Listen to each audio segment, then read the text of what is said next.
Earlier today, my eldest kid and I went to the German American Society's Weihnachtsmarkt here in Portland, which is why I'm dressed up a little bit. She speaks German pretty fluently. She minored in German. My family is German American, about 50% on my dad's side and about 50% on my mom's side. Most of my family is from Baden-Württemberg. And we also lived in Germany when I was a kid because my dad was in the Air Force and we were stationed at Rhein-Main. So it's nothing like the Fredericksburg Christkindlmarkt that we used to go to when I was a kid in Texas. But we do enjoy going and listening to folks singing Christmas carols in German, having some Glühwein, perusing the stalls, getting some locally made Christmas gifts for each other. And in the car on the way home, I was like, I'm really sorry, kiddo, that it's already, December 6th, and I don't have any Christmas decorations out the last couple of years. I've been really slow rolling, getting Christmas decorations out. It's hard for me to feel in the holiday spirit. I think I talked about this in a video last year a little bit. Christmas is particularly difficult for me since I left the church because there's a whole layer of meaning that I used to imbue into the holiday season that just doesn't exist for me anymore. I don't enjoy Christmas carols the same way. We don't do a big Advent celebration anymore. So that kind of strips back a layer of meaning. And I was telling my kid, I'm sorry, it's just really hard for me to get really excited about it. And, I very much realize how when I was a child, Christmas was spectacular, over the top. My mom was very much she made Martha Stewart look like an amateur.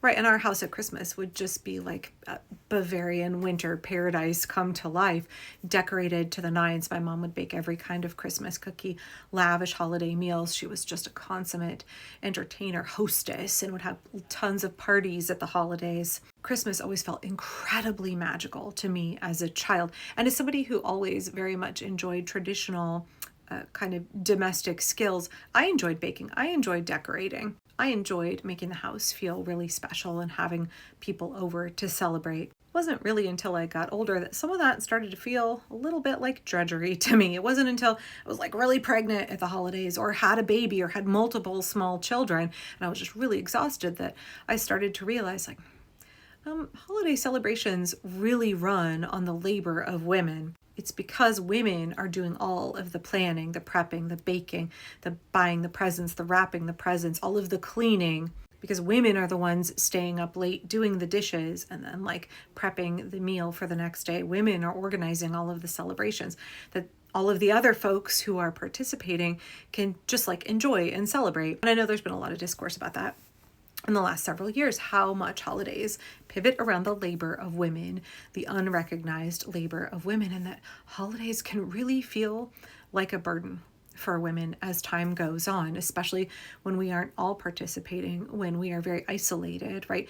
I think it's different if we live in a community where we are coming together collectively and organizing community-wide celebrations, because then there is that shared labor. We're coming together and we have fellowship or socializing with each other. There's the economy of scales that are at play. But in America, we have a very individualistic society. And so it's often women kind of siloed in our own individual houses that are doing all of this labor. The expectation is so heavy on us to work a full-time job, to educate our children, to keep the house really clean, and then to decorate for the holidays, and then procure gifts for the holidays to keep everybody else festive and merry. And that can just be so exhausting. So for the last couple of years, the last 5 years since my mother passed away, I don't really enjoy the holidays that much. I enjoy that I can make them memorable for my kids, but I don't personally get any of the same enjoyment out of them that I used to. And I feel sad about that. I feel like a more naive version of me in a simpler time was able to connect with and enjoy the holidays. And it's a loss that I'm no longer able to do that. I'm glad that I have shed my religious past. I'm glad that I have evolved in my thinking and understanding. I'm glad I've grown as a person a lot. But gosh, how do you rekindle the magic at the holidays? And I was thinking about this, especially this year. My eldest kid's going to be 23. So the same age I was when I had her. And I was I'm just really sorry that I'm unable to put on a big show or to do what grandma did, right? She especially remembers what the holidays were like when grandma was in charge of them. And she was no, it's okay. I'll be done with my finals soon and we can all work together to get the house really spick and span and clean, and we can put up all the Vinox pyramids and we can, get out all of the decorations and we can put up a little tree. We do a very small little tabletop tree every year. that's more budget friendly and also I feel like has a smaller ecological impact, just a little tree. For me, it's really about the Christmas pyramids and it's really about the homemade presents and things like that. I've been very big on an anti-capitalist, anti-consumer Christmas for, 30 plus years. I've always been about the homemade gifts or the books and thrifted gifts, but I just don't enjoy any of it like I used to. The holidays feel like a shadow of their former selves. And I don't really know, this is not a video of me giving advice because I don't really know how to overcome that. So I guess maybe I'm asking for your advice. Like, how has that been for you as you've gotten older? What have you done to be able to connect with and enjoy and celebrate the holiday season, especially if you've deconstructed from a different religious past or a different set of beliefs that you held previously? Like, what do you do at this time of year? And in particular this year, as we are fighting fascism at Christmas, as families are being torn apart, people are being stuffed into concentration camps, people are losing their health care, their jobs, things feel very bleak and very dark. What are you doing to give the holidays meaning?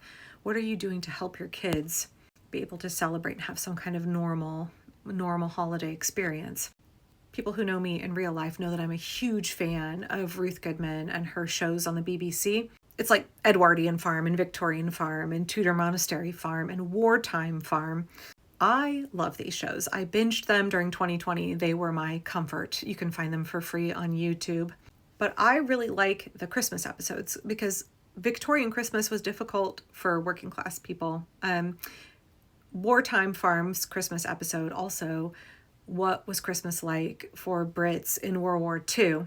Really dark times, times of great struggle and hardship when the future was unknown, uncertain, and felt really daunting. How was it that people were still able to connect with their values and still be able to find joy in those times? So I think I'm going to carve out some time for myself this week. I haven't watched any of Ruth Goodman's shows in years, probably since 2021 maybe. So I think I need to take some time and rewatch them. I think that would be good for me. I also wanted to share this little section that I bookmarked ages ago that talks about how to find your light and how to find meaning at the holidays when things are really difficult, when you're going through a period of hardship. There's this little passage I want to share with you here. Values as cognitive anchors. Values act as guiding principles in decision making, helping to counteract cognitive distortion, those black and white or catastrophic thoughts that tend to surface during hardship, especially during hardship at the holidays. When emotions run high, our brain's threat system activates, narrowing our perspective, returning to personal values such as connection, honesty, growth, rest, and kindness. Work like an internal compass. It reminds us of who we are, even during periods of stress. It reminds us of what matters, even when our emotions feel very overwhelming. It helps us to choose actions that are aligned with meaning rather than with fear. So how do we make meaning during dark times? Humans are hardwired for meaning. According to existential and positive psychology, our ability to create meaning, especially from painful experiences, is strengthening to our mental health. Hard seasons give us a chance to ask, what values feel especially important right now? What am I learning about myself during this time? What small practices can I take up that make me feel connected and grounded? Meaning isn't something that happens all at once, it accumulates through reflection. And so I guess my question for you, and definitely for myself, is what is it that gives us that sense of connection and purpose at the holidays? What are we experiencing right now in terms of that tension with the joy at the holidays and the grief and stress of the hardship that we're experiencing as a nation? How do we hold those things in tension? And then what does that help us learn about ourselves? What does that help us in terms of pointing to what we need to be valuing, what we do value? What is it that we want to be leaning into right now? Where is it that we not only find our strength, but find purpose and meaning to help us keep going, but more than that, to be able to have joy independent of whether we are experiencing dark times? What is it that we can tap into right now? I know for me, it's definitely my family. It's definitely other people that I'm connecting with who want to do good work. It's all of the good people who are resisting, who are refusing to bend the knee, who are willing to give of themselves. For me, that's a place that I'm looking to right now. So what is that for you? How are you navigating the holidays and finding meaning in this really difficult time?